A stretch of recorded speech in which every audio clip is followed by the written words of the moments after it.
My name is Abraham Morales, and this is my audiovisual presentation for my evidence tree in contemporary world. First, the first point that I have to cover it's a brief list of the events that have happened during the last decade, mostly related with globalization, but I prefer to take the individual events that have happened around the world in different countries. For example, the rise of Kim Jong un as the new ruler of North Korea, rise of Nicolas Maduro in 2013, and in Venezuela, and we have many others. For example, the Boston Marathon, a terrorist attack that I've already mentioned in my last work. During 2014, we have the appearance of COVID-19 during the end of the year 2019 in China, the end of Obama's the North American president and second. Hi, my name is Abraham Morales, and this is my audio-visual presentation for the evidence tree, where I have many points to cover for this video. The first point I want to mention is the brief list of events that has happened during this decade around the world. I know, well, the last decade.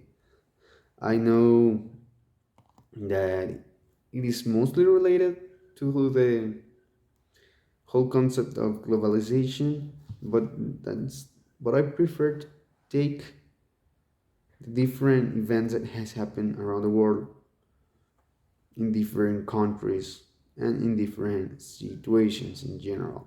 For example, the rise of Maduro during 2013 as a ruler of Venezuela, and the rise of Kim Jong un as the ruler of North Korea in, well, in this very conflictive country that has been occupied by communism since a lot of time. We have the Arabian Spring and many other events that have had a very special and important place in human history. And the appearance of COVID-19 at the end of 2019, literally the end of the decade, that is still struggling human lives in general. It appeared in China. It said that it appeared thanks to an individual that ate bad soup, but there is not an actual truth because that's a communist country also, and it regulates all the information that comes in and comes out, and most of the data and information that came out from China is probably a lie or something to justify situations that actually have a different cause.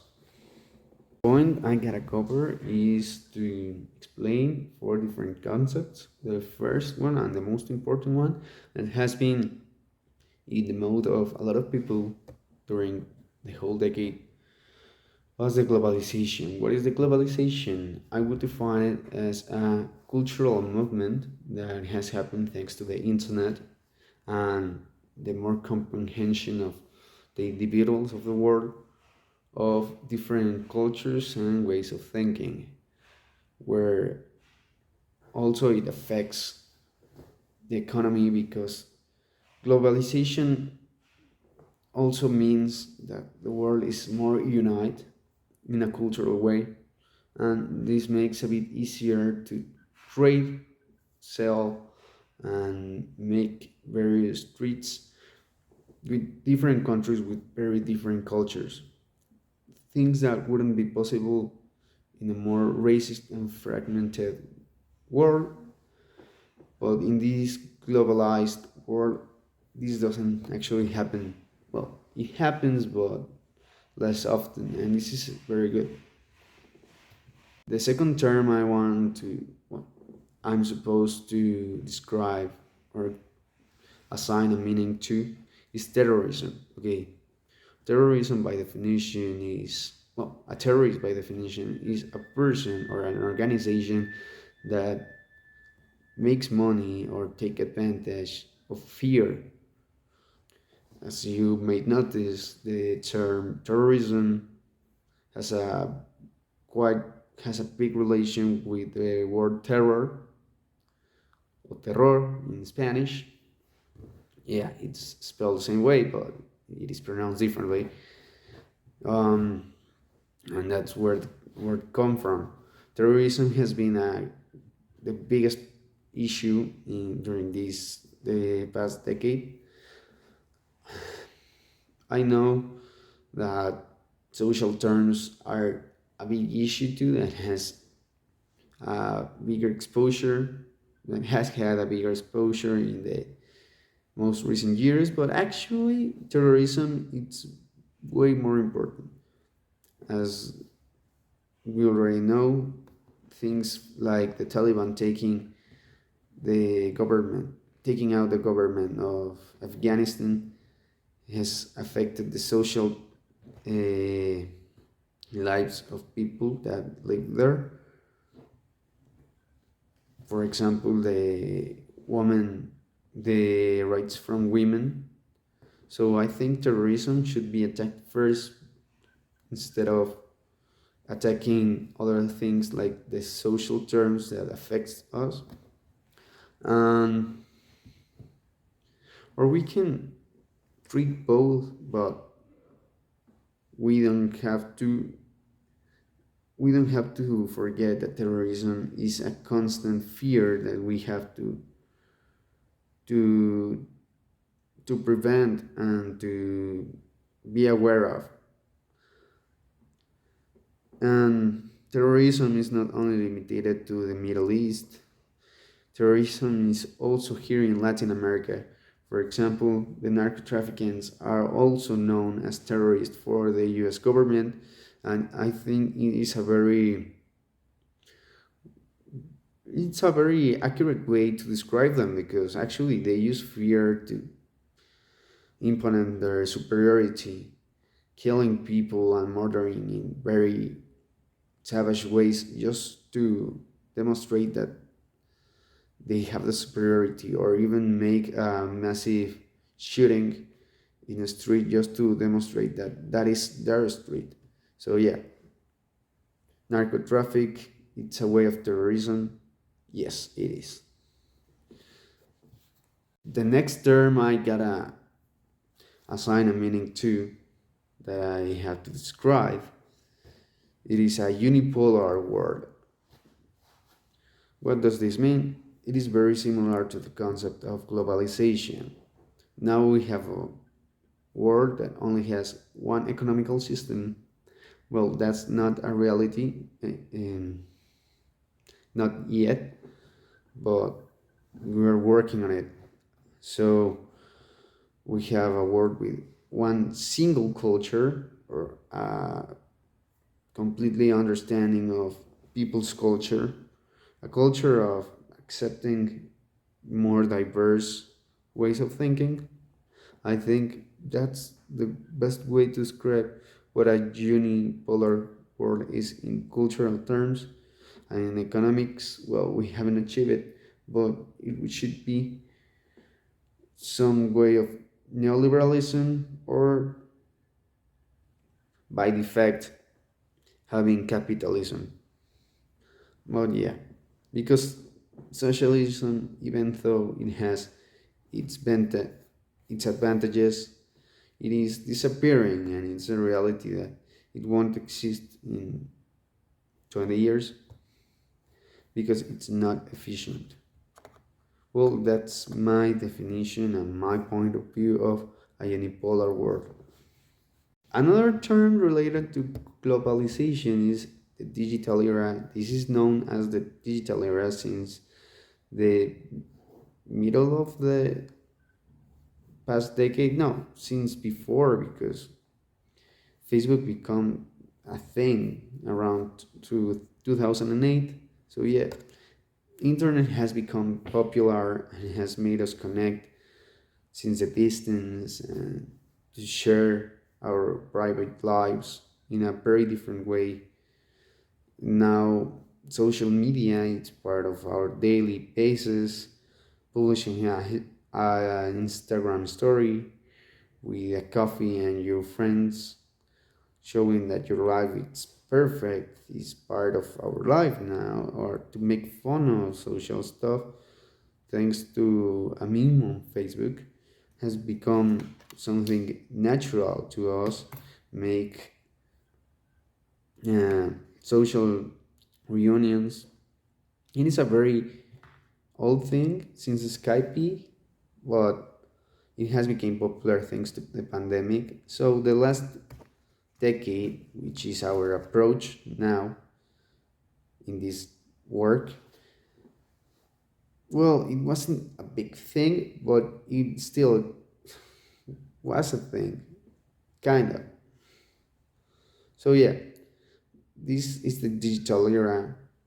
We can work by just sharing what we love on YouTube, on Instagram, on Facebook, earning money by being on the internet, contact strangers by Fortune or by Reddit, and to make an animation for them and to get paid for things you can do at your home, to build up a whole setup and to play video games by your own in a simple computer. It has become a massive thing.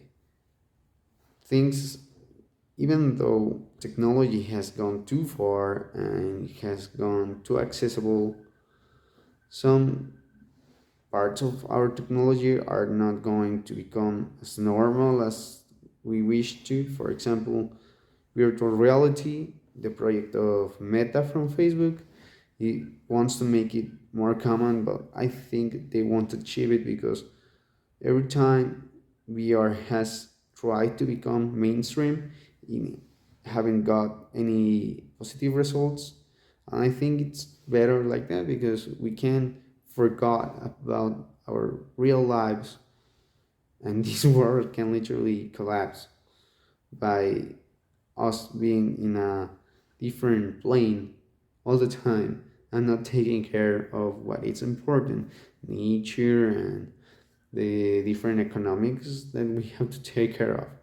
And it's even worse if it is controlled by a very unworthy enterprise like Facebook, that it has already had many attempts of violating people's private lives, and it's terrifying.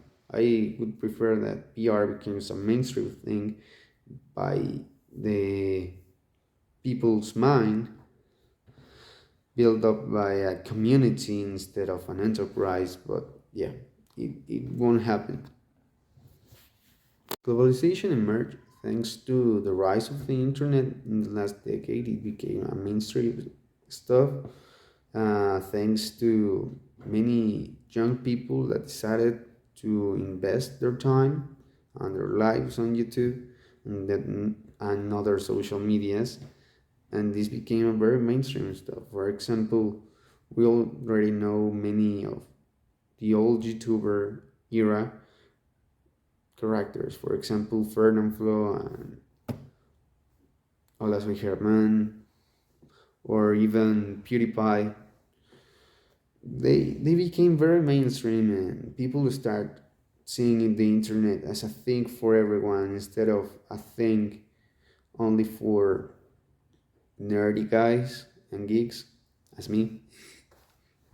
Well, yeah, the that was one of the things that make globalization possible. The internet lets you connect with people from all around the globe, have all the information you want to, and when it became mainstream, thanks to these young people that decided that investing their time in the internet was a good idea, well, the world started changing by a very simple thing. And then companies saw that real people were into this and they decided to innovate in different topics about the internet. First, they made more social medias, for example, Snapchat and all those that have rose around the years. Then they thought about services like Netflix, that is a streaming platform for entertaining, for streaming movies and series. Then they decided if we have entertaining services and entertaining people, why don't we apply other kind of services? For example, uh, banks decided to move all their data and to the internet to make it more easy, more quick, to be more friendly to the young people, for them to still be fresh and viable on the market.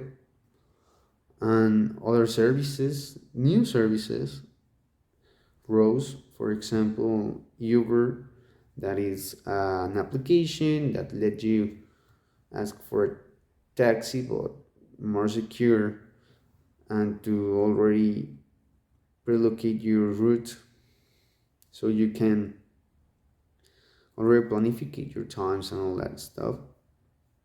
Uber Eats, that lets you ask for food, and now this is getting more and diverse because you can ask for flowers in a special application for buying flowers, and so for a person to buy your whole supermarket list and brought it to your home so you don't have to do it.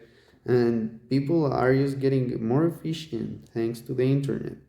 So yeah, globalization rose thanks to the internet, and thanks to the people that decided that the internet was not another thing, it was the future, and they were right. And now they are millionaires. Well, terrorism.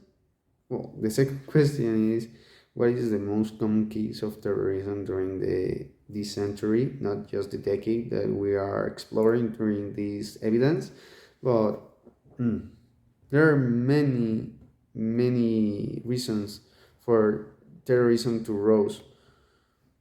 Ideological ways of thinking. One, some people think women aren't allowed to do some stuff, so they decide to do attacks to shut the mouths of the women that rise raises their voices, so they can be an image that represent other women that are shut up. For example, the attack that Malala suffered. Other thing that helps terrorism to rise is religion. I'm a religious person. I trust in God, the Abrahamic God, the one from the Bible, Jehovah. But the people that are more intense with terror, with religious stuff, are very likely to attack people that doesn't think the way their religion states it.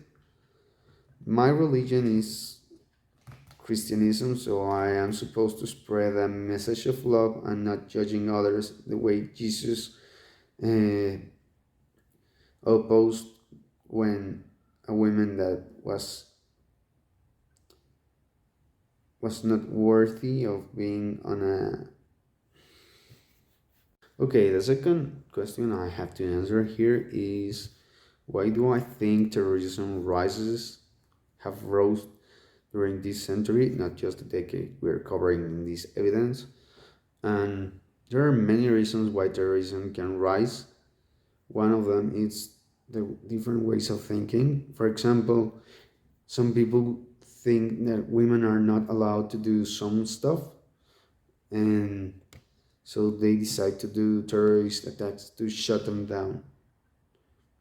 like the thing that happened to Malala, which is a very known figure nowadays. She's fighting for the women's rights in the Middle East, and that is very brave from her. The second point is by religion. Religion is I am a religious person. I trust in God, in the God from the Catholic Bible. I am Christian, and even though I have my faith in Him, I can recognize that religion is one of the most big causes of terrorism. Mm. In my religion, we spread a message of love. For example, when Jesus opposed himself from opposed that people wanted to kill, to murder a woman because she committed adultery, yeah, that's bad. That's against God law, and Jesus didn't judge her. He opposed to the people that wanted to kill her because that was what the law said, and he said, the one that hasn't, you know, committed a sin before can throw the first rock. And no one did. If Jesus didn't judge her, the one that is free from any sin, I don't have the right to do it. So, yeah, people from other religions are very radicate and they don't think that way. If someone is doing something against their law, they can murder him or make various attempts to shut him down. So yeah, terrorism can rise from ideological way of thinking, from religion, from following a leader that has these ways of thinking, like Osama bin Laden, or for making money and find personal benefit, like the narco traffic. Those are the principal things that has made cartels and terrorist organization rose during this century. The next question is, how did the end of Cold War affect us to build up a unipolar world? That I consider that it doesn't exist yet, but I think it's very obvious because the Cold War was a great expression of how divided the world was. It was literally two different sides, unable to accept that they have their advantages and their disadvantages. A unipolar world was formed thanks to the end of socialism because now it's just one side, and this one, and we can think about other stuff that it's not, oh, the Russians are going to kill us, oh, the Americans are going to kill us. So it makes us more woke about the war in general. So yeah, that's how the end of Cold War affected the world to become a unipolar world. The next question is, how the digital era affects our daily lives, our nowadays society. Well, I already mentioned it, but I can expand it so you can know better my opinion about this topic. But yeah, um, in our daily lives, the digital era is presented by the internet. The internet is the principal, the protagonist of this era. So yeah, in the internet we can find many applications and web pages that we use daily. We want social approve, so we use Instagram to post a perfect version of our lives. We use Facebook to demonstrate that we know a lot of humor. We are very good at making memes and being mean. Uh, we use WhatsApp as our first way to communicate. In the first world countries, they use other apps, but yeah, here in Latin America is what we see. And We use Discord to chill out. We use TikTok just to show for more social approve like Instagram, but in short videos and showing a more relatable humor, and many others. We can use this digital era to find our information more quickly for homeworks, for actual jobs, and we can work by home. This is Many people have become more sedentary thanks to the digital era. Some people have made their lives very public even if they are not sedentary, and it has affected us also in the economy way, because even if this makes the economy go better because it makes the commercial treats easier and you can buy with more ease. You can buy various stuff from all the world with more ease. Well, it has its disadvantages.